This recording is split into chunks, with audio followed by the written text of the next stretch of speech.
A 22-year-old Australian student has perhaps solved a mystery that's puzzled scientists for years. During an internship at the University of Melbourne, she located an intergalactic mass that had moved to what is termed the filaments of the galaxies, which stretch across enormous expanses of space. Astrophysicists have known about the missing mass for the past 2 decades, but the technology required to pinpoint a location has become available only in recent years. At least that's one view. Now for another view. The country has been under siege by weather in recent years. Devastating tornadoes, hurricanes, floods, droughts have killed thousands, caused billions in damage. A lot of people want to talk about global warming. They want to talk about man-made changes in our environment. But according to a top government scientist, there is a far more important threat, that of solar max, storms on the sun that could cripple this world's satellite communications, navigation systems, and electrical transmission equipment and grids. Here to talk about this and whether or not we are living in overdependency on electrical grids and products that could lead to calamity is Dr. Charles Liu, professor of astrophysics at CUNY College of Staten Island, associate at the Hayden Planetarium. Great to have you with us. It's a pleasure to be here. Charles, let's start with first the issue of the filaments in the galaxy. And this is, if this is true, it is significant. This 22-year-old young lady on an internship in Melbourne making all of you pros look like you were taking it easy. Well, we're so glad that we have young people like that are so talented. The basic point is this. What she was discovering was not so much the so-called cosmological dark matter that's not made up of protons, neutrons, electrons. But we do know that for decades now, we've been trying to find the missing protons and neutrons and electrons. Real matter. Well, yes, what we would call luminous matter, or the matter that we know make up the Earth. And us heathens would call it real matter. Sure, why not? We've thought for a long time that between galaxies, we live in the Milky Way, it contains hundreds of billions of stars, but between us and, say, the next galaxy or the next thousands of galaxies, there may be lots of gas that's floating there that hasn't been detected.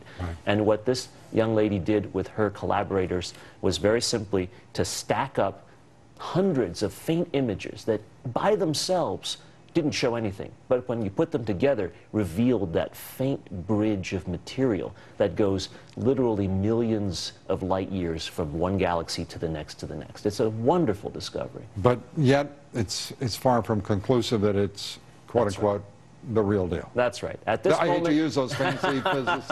It's totally fine. No, you've hit the nail on the head.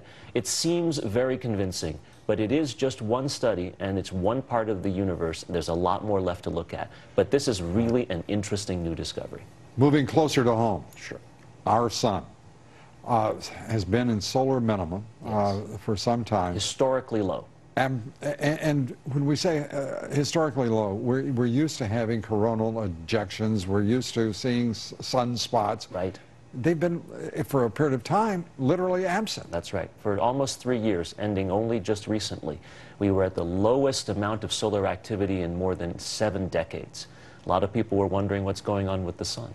But the reality is, again, just like here on Earth, we have a hard time predicting hurricanes or tornadoes or thunderstorms even.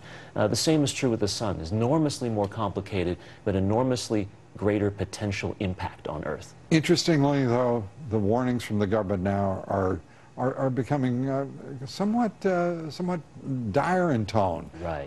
And talking about the vulnerabilities of our electrical grid particularly. How seriously do you take those warnings? How serious are the possibilities? Well, we're not talking apocalypse, okay? Well, we'll take apocalypse off. We'll do that and gratefully so. That's right.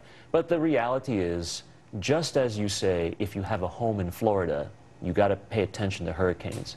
We now are extending our civilization out into space, into low Earth orbit and beyond, so we have to pay attention to the sun. Sunspots, when they are most powerful, can actually produce these storms on the surface which are larger than the planet Earth itself. When they eject matter, they can sometimes eject with the energy equivalent to millions of atomic bombs and when this send them hits toward Earth. And this hits the Earth's magnetosphere. That's right. Our atmosphere. we have a potential of shorting out electrical circuits that are very large, especially in the polar regions. We have the potential for losing satellite communications. We have the potential for all kinds of telecommunications issues. The infrastructural damage, the economic damage could be immense. Immense? Could it also be lasting?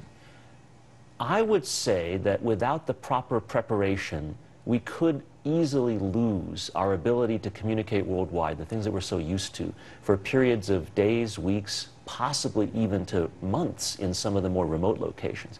And we know that in the 2012 budget, the Obama administration has put forward something like $250 million for a smart grid, yes. Which is about a 38–40% improvement over the previous year.